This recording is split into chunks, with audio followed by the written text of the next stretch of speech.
पता है, जब एक बच्चा सिलेक्ट होता है एमबीबीएस के लिए, नीट का एग्जाम निकालकर मेडिकल कॉलेज पहुंचता है, तो माता पिता को बहुत खुशी होती है। उन्हें ऐसा लगता है कि हमारे बच्चे ने एक बहुत बड़ा पड़ाव पार कर लिया है, अब तो मेरा बेटा डॉक्टर बन गया है, मेरी बेटी डॉक्टर बन गई। और जब वो मेडिकल कॉलेज बच्चा पहुंचता है, वहां पहुंचने के बाद जब बच्चा जो है वहां खुश रहना बंद कर देता है। कई बच्चे ऐसे होते हैं जो डिप्रेशन में चले जाते हैं, कुछ बच्चे एक्सट्रीम स्टेप लेते हैं और वो सुसाइड भी कर लेते हैं। तो जैसे अब आप बोलोगे सर ये अचानक से ये बात कहाँ से आ गई, तो ये बिल्कुल लेटेस्ट घटना है कि जबलपुर के मेडिकल कॉलेज में बच्चे का नाम है शिवांग गुप्ता। और फ्राइडे गुरुवार के दिन, कल के दिन जो है वो उस बच्चे ने जो है वो फर्स्ट ईयर का स्टूडेंट था, हॉस्टल की चौथी मंजिल से कूदकर उसने सुसाइड कर लिया। ठीक है। और अभी जो है माँ ने कहा कि बाइक खरीदी थी नहीं, इसलिए सीनियर्स कर रहे थे रैगिंग। दैनिक भास्कर की खबर ही बता रहा हूं मैं आपको, अपने मन से कुछ नहीं बोल रहा हूं। जबलपुर में मेडिकल स्टूडेंट के परिजन का आरोप कि हॉस्टल से कूदकर की थी खुदकुशी। ठीक है ना। सबसे बड़ी बात यह है कि एमबीबीएस के दौरान बच्चे को किस मनोदशा से गुजरना होता है, ये मैं आपको आज बतलाऊंगा और सच सच बतलाऊंगा आपको मैं। ठीक है। मैं अपने समय की बात भी करूंगा और आज की बात भी करूंगा। दरअसल क्या होता है, जब आप नीट के एग्जाम की तैयारी कर रहे होते हैं ना, तो अक्सर आप अकेले खूब मेहनत कर रहे होते हैं और आप किताबों में से जूझ रहे होते हैं और फाइनली एक दिन आप एग्जाम निकाल लेते हैं और आप मेडिकल कॉलेज पहुंच जाते हैं। जो बच्चा जिसने सुसाइड किया उसका नाम है शिवांग गुप्ता। फर्स्ट अटेम्प्ट में उसने एग्जाम निकाला था। ठीक है।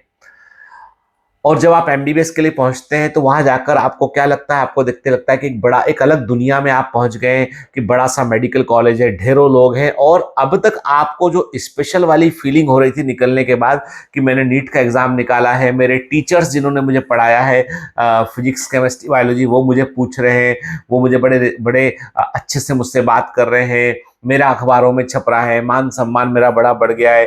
ठीक है। रिश्तेदारों में मेरी अच्छी रेपुटेशन हो गई मेरी, है ना। तो अब आपको जब मेडिकल कॉलेज पहुंचते हो तो लगता है कि यार ये तो कुछ भी नहीं है। मतलब यहाँ पहुंच के लगता है कि तो आम, क्योंकि वहां सब के सब एमबीबीएस करने ही आए होते हैं। अधिकांश लोग वहां क्लास में वही है जो जो संघर्ष करके मेहनत करके वहां आए। तो आप एक व्यक्ति, बिल्कुल आम व्यक्ति बन जाते हैं।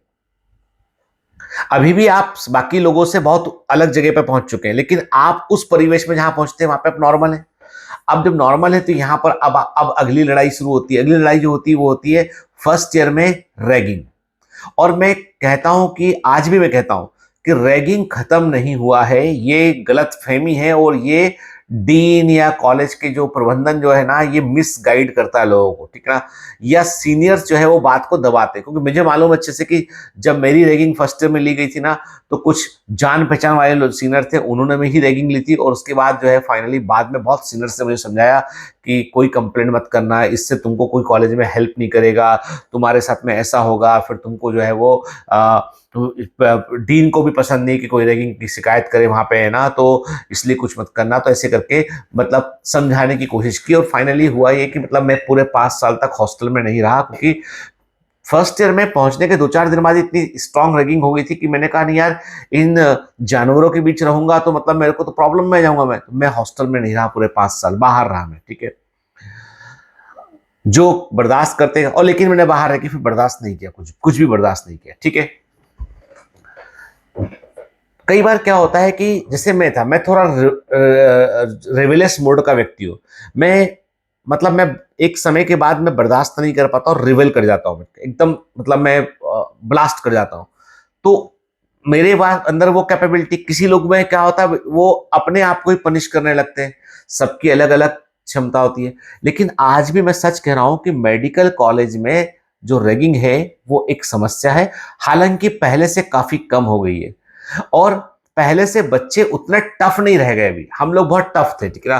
मतलब हम लोगों को कोई यदि कुछ थोड़ा बहुत कुछ बोल दे, 2-4 थप्पड़ मार ले, इतना फर्क नहीं पड़ता था।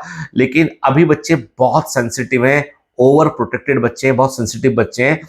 तो वैसे में कई बच्चे जो है वो बहुत सॉफ्ट हार्टेड होते हैं। वो जिंदगी में कभी किसी ने कुछ किया, ऐसा किया नहीं होता, वो अंदर से हिल जाते हैं। और फिर कोई इमोशनल सपोर्ट ऊपर से नहीं होता हमको, क्योंकि भाई कोई घर का व्यक्ति जो समझ पा रहा है इस चीज को, तो वो हार जाते हैं। मुझे बड़ा दुख हुआ जब मैंने कहा कि मुझे दुख, यदि आप बोलोगे तो मुझे दुख उस बच्चे से ज्यादा उसकी माँ के लिए हुआ, मुझे कि शिवांश गुप्ता की मदर के लिए मुझे बहुत दुख हुआ, पिताजी के लिए बहुत दुख हुआ। कितने सपने सजाए होंगे, कितना सब कुछ सोचा होगा उन्होंने, और बच्चा जो है वो कॉलेज, क्या कारण था, क्या वजह थी, तो पुलिस इन्वेस्टिगेशन से मालूम चलेगा। इस पर कोई टिप्पणी करना बड़ा मुश्किल है ना। हालांकि उनके पेरेंट्स ने, उनकी मदर ने बताया कि फोन पे कहा था रैगिंग के बारे में उसने, कि रैगिंग चल रही मेरी, मैंने नहीं आप बाइक लिया इसलिए रैगिंग कर रहे हैं लोग मेरी। तो खैर सच्चाई क्या है, लेकिन मुझे मान लगता है कि जो दोषी हैं उनको सजा मिलना चाहिए। मुझे मालूम है कि मेरी एक बैचमेट थी, वो चंद्रेश्वरी, और वो बहुत अच्छी स्टूडेंट थी, मेरी अच्छी फ्रेंड थी कॉलेज टाइम में, चूंकि हमें ABCDE जो होता ना, तो उस हम लोग एक ही बैच में थे प्रैक्टिकल में। और वो जब पीजी करने पहुंची किसी मेडिकल कॉलेज के अंदर, तो पीजी के दौरान वो इतनी हराश हुई कि उसने एक दिन जो है वो सुसाइड कर लिया। सोचो आप, मेडिकल का जो प्रोफेशन है ना, वो बहुत सख्त हृदय के लोगों के लिए है। मतलब आपको लगता है ना कि केवल नीट निकाल के, या यदि आप इमोशनली जब यहाँ बोलते हैं नीट नहीं निकल रहा है, रोने लगते हैं, दुखी हो जाते हैं ना, तो मैं अंदर से डर जाता हूँ। मुझे लगता है कि ये इतना टफ टाइम तुम्हें देखना पड़ेगा, तो वहां पे 5 साल सर्वाइव करना, तो क्या तुम उस मिट्टी के बने हो कि तुम वहां पे सर्वाइव कर जाओ? मैं एक ही बात कहता हूँ, बर्दाश्त से उतना ही करना चाहिए जहां तक आपकी कैपेबिलिटी है, बस उसके ऊपर आपको ब्लास्ट करना चाहिए। खुद ही आपको फिर जो होगा, अरे ये कौन क्या बिगाड़ लेगा आपका, कोई किसी ने आपको, आपकी माँ ने आपको आपको जन्म दिया है, आपके पिता ने आपको पाल पोस के बड़ा किया है, के माता पिता के बारे में पहले सोचिए। वो जो लोग आपको परेशान करते हैं, उनको अपने ऊपर हावी कर कर अपने माता पिता को जीवन भर का दुख देना, ये कहाँ की बुद्धिमानी है? मैं तो कहता हूं ऐसे लोगों को भस्म कर दिया जाए ना, तो वो ज्यादा बेहतर है। ठीक है, आप क्यों खुद को डैमेज कर रहे हैं?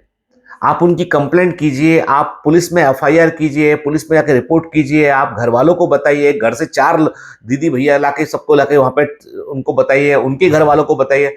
अरे भाई, आप रिविलस मूड में जाइए आप। लेकिन आप बर्दाश्त करने के बाद अपने आप को पनिश करके देखो, यदि आपको लगता है कि ठीक है एक्सेप्टेबल है, कोई दिक्कत नहीं, मेरे को इमोशनली हर्ट नहीं कर रहा है। एक होती है शरीर पे चोट, एक होती है दिल में चोट। ठीक है, इमोशनली हर्ट नहीं कर रहा है कोई व्यक्ति, तब तो चलो ठीक है। लेकिन यदि आपकी इमोशन पर, आपकी आपकी आपके ऊपर फिजिकल वायलेंस कोई भी हो रहा है, और एक बड़े तरह का फिजिकल वायलेंस है वो है कि जो है वो अननेचुरल हरकत करना कोई, ठीक है, ये बहुत गंभीर है। यदि कुछ भी मैं आप देखते हैं अपने आसपास, प्लीज उसे बर्दाश्त मत कीजिए, उसके खिलाफ आवाज उठाइए। ठीक है, कारण ये है कि ये कायर लोग है ना, आवाज से डरते हैं। आपकी मजबूरी जो है ना, इनकी मजबूती बन जाती है। तो मुझे बड़ा दुख होता है कि जब मैं देखता हूँ कि इतने टैलेंटेड बच्चे जो कॉलेज तक पहुंचे सबके, और वहाँ पे ये इस तरह का इंसिडेंट्स उन्हें से फेस करना पड़ता है। मेरी तो गुजारिश है कॉलेज के डीन से कि निष्पक्ष जांच करवाई जाए। मुझे लगता है इस तरह के सारे मामलों में जो है वो CBI से भी जांच कराई जाए इसमें कि क्या है, और जो कल्प्रिट है ना, उनको कॉलेज से एक्सपेल कर दिया जाए, और उनको अच्छा खासा दंड मिलना चाहिए उनको। ठीक है, यदि कोई सच में है, यदि ये बता रही यही इवेंट है, तो उसको बहुत गंभीरता से इन्वेस्टिगेट करना चाहिए। ठीक है, मुझे, चूंकि मैं खुद डॉक्टर हूं और मैंने खुद भी बहुत कुछ जो है वो अपने कॉलेज टाइम में सहा है, तो मैं जान रहा हूं उसको अच्छे से कि टफ टाइम होता है, बहुत टफ टाइम होता है। लेकिन मैंने देखा कि जब आप टफ दिखने लगते हो ना, तो टफ टाइम भी पीछे चला जाता है।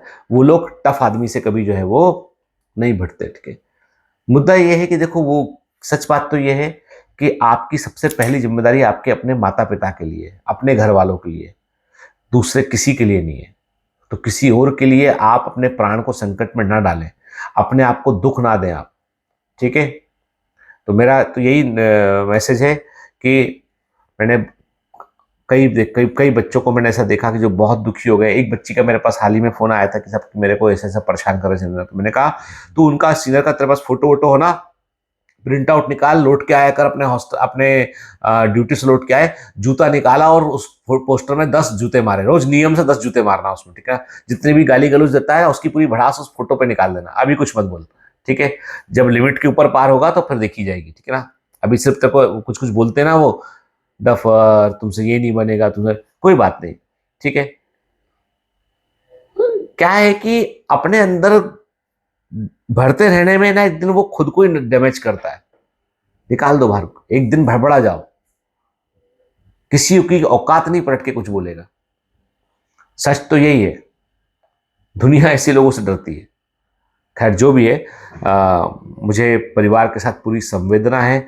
एज ए डॉक्टर मैं यही बोलूँगा कि हमें रैगिंग को किसी भी सूरत में बर्दाश्त नहीं नहीं करना चाहिए।